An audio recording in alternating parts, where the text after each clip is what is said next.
La música parece encontrarse detrás de todas aquellas actividades humanas que requieren expresar la identidad de pertenecer a un determinado grupo social. Ya sean los hooligans animando a su equipo en los partidos de fútbol, los nacionalistas cantando el himno de su país, las manifestaciones políticas, también cumpleaños, Navidad, celebraciones, por no mencionar que es también el factor principal que define a los miembros de la mayor parte de las tribus urbanas que existen en el mundo. Mars, yo he ido a miles de conciertos de heavy metal y no me ha pasado nada.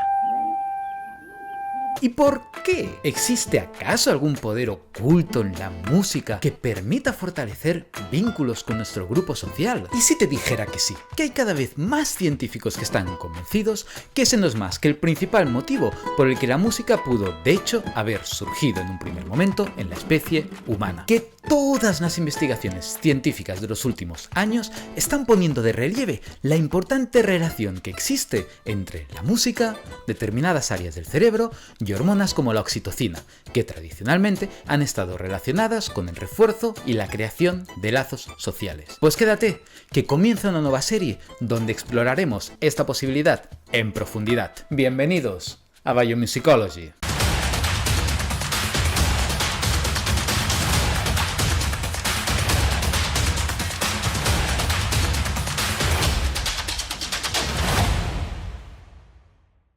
Año 2020. Pandemia del COVID-19 y millones de personas se encuentran confinadas en sus propias casas, aislados y separados de sus seres queridos. Millones de seres humanos que somos intrínsecamente sociales y cuyo sentimiento de sentirnos conectados con otros tiene profundas implicaciones en nuestra salud, bienestar y supervivencia. ¿Y cuáles fueron algunas de las primeras reacciones de las personas ante el confinamiento? Aparte de comprar papel de culo para 10 años. Pues una de las primeras cosas que la gente hizo fue salir al balcón y cantar. Lo vimos primero en Italia, luego en España y después en docenas de otros países. Poco después comenzaron a organizarse sesiones de canto grupal a través de Zoom y las grabaciones de estos eventos se volvieron virales. Más tarde, los conciertos en vivo en redes sociales empezaron a transmitirse y algunos de los músicos más famosos acostumbrados a actuar delante de decenas de miles de personas comenzaron a ofrecer conciertos desde sus propias salas de estar. En una situación en la que las personas no podían encontrarse en persona, acudieron de inmediato a buscar una manera de encontrarse a través de la música. En un momento marcado profundamente por el aislamiento y la soledad, la música parece surgir de manera completamente natural para muchas personas como la mejor herramienta para combatirlas. El mismo fenómeno lo observamos en la clásica película del diario de Ana Frank, cuando Ana y su familia comienzan a cantar canciones tradicionales judías en el escondite en el que se encontraban por más de 2 años. O en la película Glory, cuando a la noche antes de la batalla, en Regimiento 54 cantan Oh My Lord, sabiendo que al día siguiente la mayoría de ellos se encontrarán frente a la muerte. En anteriores vídeos de este canal hemos explorado los increíbles efectos que la música tiene en las personas con Alzheimer, precisamente por el poder que tiene de activar áreas en el cerebro relacionadas con la memoria y lograr evocar así en ellos recuerdos autobiográficos, devolviéndoles ni que sea por un par de minutos aquella identidad que nunca habían perdido. De hecho, yo mismo fui testigo durante la pandemia de un impulso que me llevó a escuchar de nuevo música de mi adolescencia, la cual quizás no había escuchado por más de 10 años. Era como si necesitase acordarme de quién realmente soy, recuperar mi identidad, la cual indiscutiblemente ha estado marcada por toda la música que me ha acompañado durante toda mi vida. Aquellas canciones que tocaba con mis amigos en el local, en el que nos podíamos pasar horas tocando y experimentando una de las sensaciones más bellas que te da el hacer música con otras personas, que es salirse de uno mismo, entrar en un estado de flow en el que nos hacíamos todos uno con la música, un estado alterado de conciencia con todas sus letras. Que bueno, a ver, lo que que nos fumábamos también influenciaba un poco. Pero ese no es el punto, y cualquiera que lo haya vivido sabe que no es necesaria ningún tipo de sustancia para alcanzar ese estado. Y creas unos lazos con las personas con quienes viviste aquellas experiencias que son muy difíciles de borrar. En mi caso, aún hoy, continúan encontrándose entre mis mejores amigos. Y es que por mucho que en nuestras sociedades modernas la música pueda parecer jugar un rol secundario, donde la sociedad parece estar dividida entre músicos por un lado y espectadores pasivos por el otro, lo cierto es que aún hoy, en la mayor parte de sociedades tradicionales, la música continúa siendo una actividad social en la que participa todo el grupo. Los Venda, por ejemplo, un grupo étnico de Sudáfrica, famosos por la riqueza de su tradición musical, viven en un mundo en el que la música impregna casi todas las actividades del día a día. Alguien que intentase vivir en este tipo de sociedades sin saber hacer música podría llegar a ser considerado como una persona discapacitada. El etnomusicólogo John Blacking, quien hizo su trabajo de campo con el grupo Venda, relata en su famoso libro How Musical is Man las diferencias que encontraba entre la manera en la que él aprendió música en Occidente con la manera en la que los miembros Venda la aprenden. Mientras que en su educación musical formal en Occidente el aprendizaje era estructurado, competitivo y basado en la instrucción individual, la música entre los Venda se aprendía de forma colectiva, mediante la participación en la comunidad, sin la presión de la competencia o la necesidad de alcanzar ningún estándar académico. Expresaba, no sin cierta envidia, el papel fundamental que la música jugaba en la vida social y en la felicidad de la comunidad. De hecho, consideraba que los Venda, lejos de hacer música para simplemente pasar el rato, o por razones mágicas para lograr mejores cosechas en momentos de hambre o estrés, la música de hecho la realizaban en momentos donde la comida era abundante. Blacking hipotetizó que esos eran los momentos en donde los individuos tenían más tentaciones para perseguir su propio interés. Y la música, con su capacidad para fortalecer los vínculos sociales, jugaba el importante rol de asegurar la necesidad de que todos los individuos colaborasen y trabajasen juntos para el beneficio conjunto de la sociedad. Entonces, aquí viene la pregunta más importante que deberíamos hacernos. ¿Podría ser no solo que Blacking tuviera razón y que el rol que juegan las actividades musicales en los Venda fuese realmente el de fortalecer los vínculos sociales en el grupo? ¿Es acaso entonces la música el pegamento social que mantiene nuestras sociedades humanas unidas? Pues prepárate, porque ahora lo vamos a ver, y te aseguro que la respuesta no te va a dejar indiferente. Pero antes, si te está gustando mi contenido, recuerda que la mejor forma que tienes de ayudarme es dándole like al vídeo, suscribiéndote y dándole a la campanita para que YouTube te avise cada vez que publique un nuevo vídeo. Primero de todo, tendríamos que plantearnos, más allá de situaciones anecdóticas o experiencias personales, si realmente existe algún tipo de evidencia experimental de que la música sea realmente capaz de fortalecer vínculos entre las personas. Y en caso de encontrar que sea así, preguntarnos cuáles serían los mecanismos fisiológicos a través de los cuales lo consigue. Pues te sorprenderá saber que algo de evidencia tenemos. Recordarás de anteriores vídeos de este canal que las nanas no solo parecen encontrarse universalmente en todas las culturas del mundo, sino que además se sabe que tienen una influencia bestial en la salud y el desarrollo del bebé. Y podría ser que esto se lograse gracias al fortalecimiento del vínculo del bebé con su madre. Existen algunos divertidos experimentos que parecen mostrar cómo la música puede de hecho ayudar a fortalecer vínculos sociales ya desde edades muy tempranas. En 2014, investigadoras de la Universidad de Ontario diseñaron un experimento en el que infantes de 14 meses eran mecidos por una asistente al ritmo de una música. Enfrente de ellos se encontraba la experimentadora, quien, con algunos bebés, se balanceaba junto a ellos de forma sincronizada, mientras que con otros tendía a hacerlo de forma no sincronizada. Más tarde, los infantes fueron puestos en una situación en la que la experimentadora dejaría caer un objeto al suelo, haciéndolo pasar por un accidente.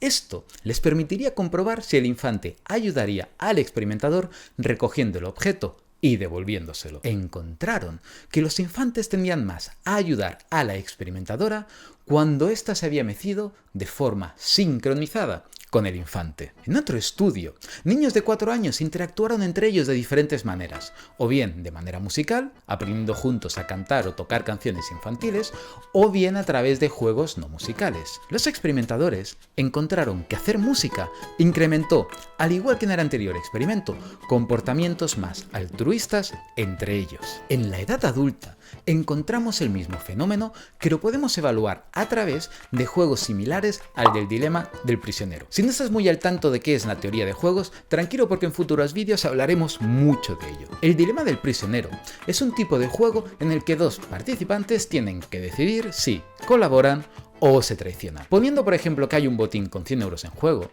si tu compañero decide colaborar y tú decides traicionar, tú te llevarías todo el botín. Si ambos colaboráis, os repartiréis el botín.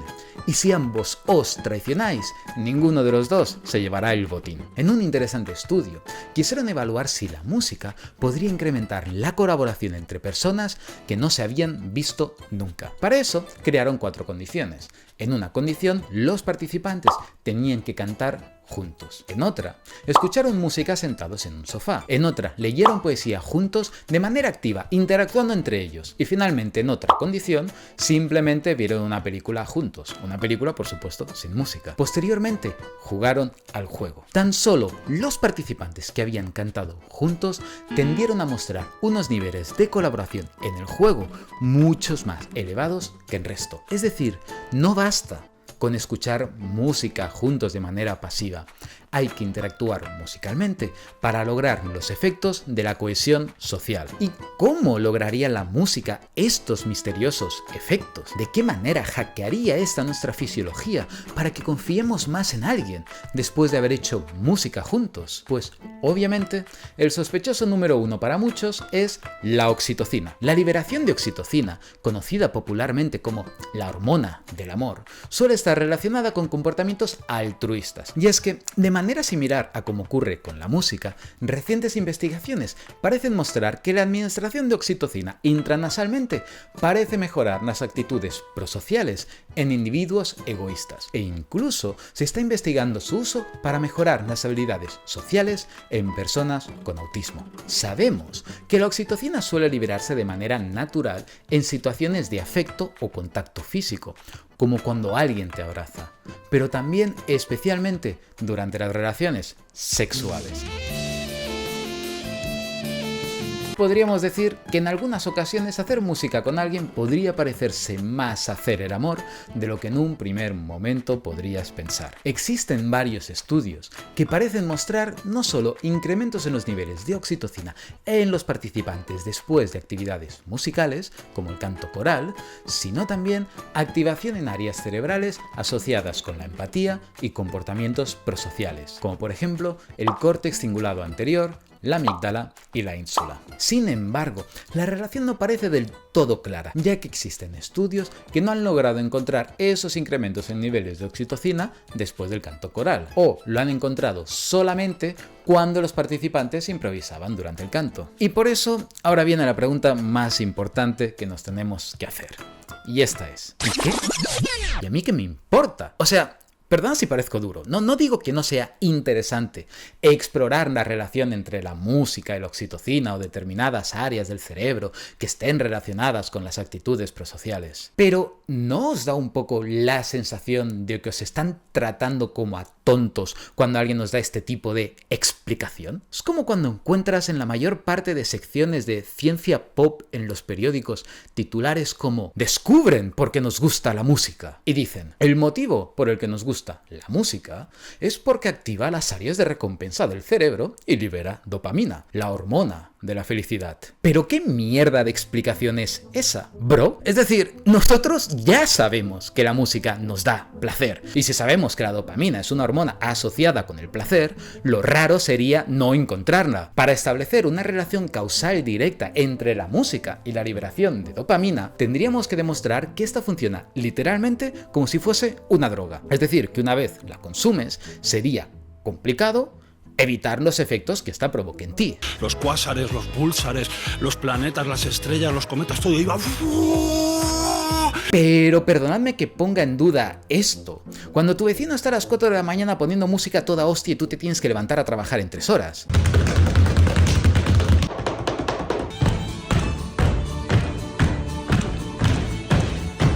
O, alternativamente, si secuestramos a un independentista catalán I vens de Barcelona, sí, vens de Sants, de Sant Cugat del Vallès. Què? I tu callat. le metemos en una máquina de resonancia magnética funcional y medimos su cerebro mientras lo obligamos a escuchar en bucle el himno de España, te aseguro que lo último que vamos a encontrar es activación en las áreas de recompensa de su cerebro. Oye, o quizás sí, en cuyo caso sería una interesante técnica de reconversión que quizás ya están investigando los servicios secretos. Ya me ha demostrado que la ultraviolencia y el asesinato es un error, un terrible error. He aprendido la lección. He visto lo que antes no podía ver, señor. Pero ahora sí, dejándonos de bromas. En futuros vídeos de este canal exploraremos la interesante relación que existe entre la música y el placer en nuestro cerebro, entrando más en detalle en los mecanismos intermedios que lo modulan, la mayoría de ellos sociales, como ya hemos explorado en anteriores vídeos de este canal. Con lo que decir que la música nos gusta porque libera dopamina puede ser una tautología absurda y es tratarnos un poco como a idiotas. Y tenemos que tener cuidado en no caer en el mismo absurdo con la oxitocina. Así que podéis estar tranquilos porque en este canal no os voy a tratar como a tontos. Y en relación a la oxitocina, en futuros vídeos vamos también a explorar no solo a través de qué mecanismos podría la música incrementar nuestras habilidades prosociales, sino también cómo esta podría haber surgido evolutivamente, dando por fin quizás respuesta a la pregunta ¿por qué existe la música? Muchas gracias por llegar hasta aquí. Y perdón si me he puesto intenso. Un saludo y hasta la próxima.